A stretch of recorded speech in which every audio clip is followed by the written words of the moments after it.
మీరు ఒకటే గుర్తుపెట్టుకు, ఇంతమంది కలిసి జగన్మోహన్ రెడ్డి దగ్గర నుంచి, భారతీయ జనతా పార్టీ దగ్గర నుంచి, మన తెలుగుదేశం దగ్గర నుంచి మిగతా ఎవరు నన్ను తిట్టినా ఒక వ్యక్తిని ఎందుకు తిట్టాలి మీరు అందరూ ఆలోచించాలి. వాడు ఏం ద్రోహం చేశాడు? వాడేం ద్రోహం చేయలేదు కాబట్టి వాడు మార్పు తీసుకొస్తారు కాబట్టి ఇంతమంది కలిసి తిడుతున్నారు.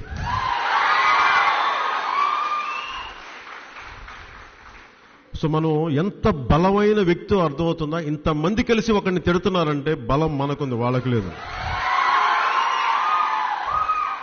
రాజ్యాంగం రాసింది జగన్మోహన్ రెడ్డి లాంటి వాళ్ళు రాజ్యాంగం రాయలేరు. అంబేద్కర్, బాబాసాహెబ్ అంబేద్కర్ లాంటి గొప్ప మహానుభావులే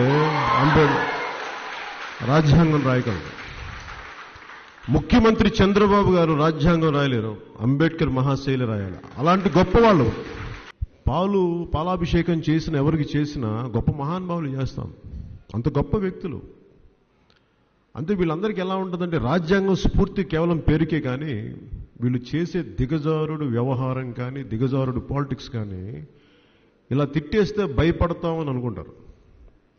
వాళ్ళకి అర్థం కాదు ఏంటంటే పవన్ కళ్యాణ్ అనే వ్యక్తి చూడటానికి మెత్తగా కనిపిస్తాడు, దగ్గరికి వస్తే తోలు తీసేస్తాను, పిచ్చి పిచ్చి వేషాలు వేస్తాను.